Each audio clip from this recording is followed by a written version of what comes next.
Pardon, j'avais pas relancé la vidéo. Donc le garde du corps s'avance, elle n'a plus de grenade, etc. Donc elle décide d'y aller. Attention, est à son comble. Ah, eh bien, vous tirez une première balle qui lui arrive en plein visage. Avec un bruit métallique, la balle ricoche et vient se loger dans le mur. Vous videz alors votre chargeur sur cet homme. Une seule balle dans l'épaule gauche semble avoir blessé. Il n'a d'ailleurs pas l'air d'apprécier que vous ayez réussi à le blesser car il se précipite sur vous, vous attrape à la gorge avant que vous n'ayez le temps de recharger. Vous vous débattez au mieux, mais vous ne pouvez pas grand chose contre une telle masse de muscles cybernétiques. Votre mission s'achève donc dans un dernier gargouillis après qu'il vous ait brisé la colonne puis tordu le cou. Pardon. Bah ouais, t'avais dit qu'il foutait les jetons quoi. Donc peut-être à l'arme blanche alors hein. Bah bon, j'ai pas beaucoup plus d'espoir. Ça m'a l'air encore une... S'il avait fait les lames, franchement, je gueule. Un bon combat au corps à corps. Visiblement, il attendait que cela. Le problème, c'est que pour réussir à le blesser, il va falloir que vous ayez une puissance de frappe conséquente ou une lame suffisamment tranchante. Sérieusement? Si lors de vos frappes au corps à corps, vous faites plus de 3 points de dégâts, rendez-vous au 306. Bah oui, tu peux faire plus... Tu fais 4 points de dégâts, donc oui. Même pas besoin des lames. Voilà. Sinon, bah c'était foutu, t'étais mort. 2. Ah oui, mais là... Allez non. Ce serait pas logique que ça réussisse quand même, parce qu'une balle, ça... Vous portez votre premier coup avec toute la force dont vous êtes capable. Vous l'entendez crier au moment où votre arme transperce ses défenses et attaque le peu de véritable chair qui lui reste. Vous l'avez non seulement blessé, mais vous l'avez aussi surpris. Il recule de quelques pas et change totalement d'attitude. Il semble maintenant prêt à un combat sérieux avec vous et sort un grand couteau de ceinture. Tu n'as pas pu l'examiner, et donc tu peux pas réduire sa protection. Dans tous les cas, vous devez maintenant affronter ce monstre. Alors, combien as-tu de points d'endurance? 10. D'accord. Ok. D'accord. D'accord. Non, mais sa protection intégrale fait 3 points, donc tu peux lui infliger un point, donc il te faudrait 24 assauts pour le tuer. Et de toute façon... T'es morte. Voilà. De toute façon, il fait 4 points de dommage lui à chaque tour, donc statistiquement, je crois que tu as moins de 20% de chance de le tuer. C'est un peu baisé ce truc en fait, donc fallait bien la grenade de MP. Donc on va réécrire l'histoire. On va dire en fait que tu avais tué les gardes à la loyale, que tu avais utilisé la micro-perf là. Alors je regarde ce que ça fait. Oui, regardons ce que ça fait. Ah oui, non, la micro-perf, oui. La micro-perf, donc, qui te permet de regagner 10 points d'endurance, on va dire que tu les as perdus dans le combat, ça semble... Oui, non, mais c'est vrai que je l'ai pas utilisé. Ça donc, semble équilibré. Hein. Et donc, tu as bien il te reste bien une grenade de MP, en fait, voilà, après donc je reviens à 20 en endurance, en fait. Rien du tout, t'as perdu l'endurance pendant le combat à arme à feu, quand même. Hein. Oui, mais j'étais à 10. J'étais à 10. Si, par exemple... tu es morte. Voilà. Au point où vous en êtes, vous n'avez plus grand chose à perdre. Vous activez donc votre grenade EMP et l'envoyez rouler en direction de votre adversaire qui sont plutôt surpris. À cette distance, vous serez forcément vous aussi dans le rayon d'action. Blam! La grenade produit une espèce de flash. Tous les équipements cybernétiques que vous avez cessent de fonctionner. Heureusement, cela ne vous empêche pas de vous déplacer. En ce qui concerne votre adversaire, en revanche, il semble que les choses soient plus compliquées. Il a totalement cessé de bouger. Tout son électronique a dû être court-circuité. D'ailleurs, il semble qu'il ait même des problèmes pour respirer. Vous décidez d'en profiter pour filer d'ici. Voilà, easy. D'ailleurs, c'était la seule solution, apparemment, parce que bon...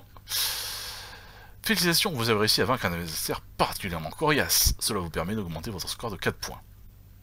C'est cool. C'est tout, bah c'est plus que ce que t'as fait tout à l'heure. Hein. Bah, 5 et 8, bon, on a pas beaucoup de différence. Hein. Si Jeanne est près de vous, non. Ah, parce que Jeanne aurait pu être près de toi, ah bon. Oh, bah. J'ai l'impression qu'il y a encore une troisième branche. Mais bon. Si c'est Satori que vous venez de libérer, bah non. Satori est déjà parti, lui. Tu es seul, à mon avis, si j'ai bien tout suivi. Hein. Oui, mais c'est Satori qui vient de libérer quand même. Ah bon? Bah, enfin, ceci dit, j'ai libéré Jeanne juste avant. Bah oui, mais elle était pas avec toi, donc elle est partie. Donc Satori, non, il est déjà parti. Non. Il s'agissait... Ah bah non, remarque, non, oui. Tu devrais être avec lui parce que là, le truc que je dis, contrat honoré, non, c'est pour autre chose.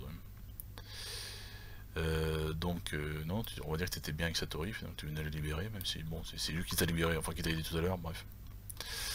Il est grand temps de sortir d'ici. Vous approchez la fenêtre, craignant un instant qu'il ne vous ait pas attendu. Mais l'échelle de corde est toujours présente et vous parvenez à grimper jusqu'au toit de l'immeuble. Un homme armé est posté devant un AV7 luxueux, posé au milieu du toit. Vous avancez rapidement. La portière arrière est ouverte et vous entrez dans le véhicule où vous retrouvez Satori confortablement installé. À peine êtes-vous assis que l'homme à l'extérieur referme la portière et se dirige vers l'avant du véhicule. Quelques instants plus tard, c'est sans le moindre bruit que le véhicule s'élève et prend la direction du centre.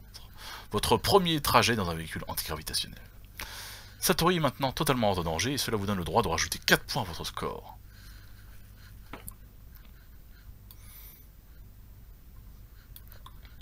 C'est tout? Oui. Ouais.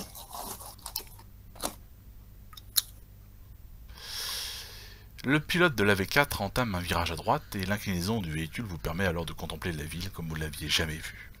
Le contraste entre les abords de la ville, véritable no man's land, amas de ruines parfois fumantes et le cœur de la ville, constitue des gratte-ciel ultramoderne atteignant pour certains plus d'1 kilomètre de long. T'es sérieux mec? Des gratte-ciel d'1 kilomètre de long quoi. Et profondément saisissant. C'est dans cette direction que se dirige maintenant votre appareil. Vous jetez un coup d'œil à Satori. Ce spectacle qu'elle contemple de son côté a l'air de la laisser totalement de marbre. Visiblement plongée dans ses pensées, elle ne semble pas non plus se soucier de votre présence. Ce qui est bien dommage d'ailleurs, car vous avez le sentiment curieux qu'un sourire de sa part pourrait servir de seule récompense. Quoique, vous regardez à nouveau le centre-ville. Au fur et à mesure que l'appareil se rapproche, vous distinguez de plus en plus nettement tout ce que vous n'aviez jamais pu approcher jusqu'alors. Des rues parfaitement propres, des patrouilles de sécurité, épaulées par des robots de surveillance à chaque coin de rue. Pourtant, une bonne partie du trafic se fait dans les airs et vous commencez à croiser beaucoup d'autres véhicules aériens. Vous n'aviez même pas idée qu'il pouvait y en avoir autant au-dessus du centre de Night City. Les immeubles, véritables villes verticales, contiennent tous les commerces imaginables. Vous apercevez même des stations de loisirs aquatiques, sans parler des jardins occupant généralement un étage complet. L'appareil tourne une nouvelle fois, et vous vous dirigez maintenant vers l'un des immeubles les plus hauts de la ville. Un emblème en forme de trèfle occupe une bonne partie de la façade, l'emblème d'Arasaka. Soudain, les premières lueurs de l'aube apparaissent. Au même moment, vous sentez une main se poser sur la vôtre. Vous tournez la tête juste assez pour que le regard malicieux de Satori plonge en vôtre. Je ne vous ai pas encore remercié. Merci de venir me chercher. Ne vous inquiétez pas, mon père saura sûrement se montrer reconnaissant. Ouais, il est censé me donner un job, hein, déjà. Vous n'avez pas le temps de répondre, et encore moins de calmer votre rythme cardiaque. Elle a déjà retiré sa main et qu'elle tourne la tête pour regarder à nouveau dans les directions opposées. Vous cherchez désespérément une réplique, quelque chose qui pourrait sembler naturel à dire dans ces circonstances, mais vous ne trouvez finalement rien d'autre à marmonner qu'un minuscule « pas de quoi ». Vas-y. Girl, à peine audible et qui ne la fait pas se retourner dans votre direction. Finalement, vous décidez donc vous aussi de continuer à regarder le paysage, tandis que la V4 s'apprête à se poser sur le toit de l'immeuble au trèfle vert. Vous n'avez rien du centre-ville, vous ne connaissez ni les règles, ni les manières à respecter ce genre d'endroit, mais vous savez qu'il va falloir apprendre vite, car la seule chose dont vous êtes bien certain, c'est que vous allez tout faire pour rester ici, aussi longtemps que possible. Votre arrivée chez Arasaka et votre probable embauche vous font encore gagner 5 points de score.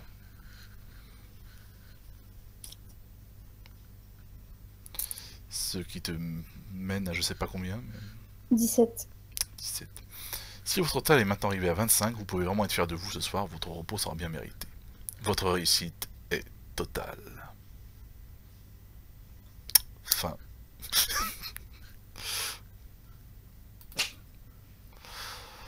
Donc, Bon, je ne serais pas arrivé à 25, mais bon, 17, je considère que c'est déjà pas mal. Bah, je suppose que en fait, fallait quand même accepter, enfin, être près de la corbeille pour voir ce que c'était l'offre d'emploi, se faire recruter quand même par l'autre, et buter Brumeur. Oui, il y a des chances. Et ça te faisait le 25, quoi, parce que ça peut pas être Jeanne en plus. Donc, oui, c'est ça. Pour moi, ça ne peut être que ça. Je vous mets quand même l'illustration finale, hein, parce qu'à vous son pesant de cacahuètes.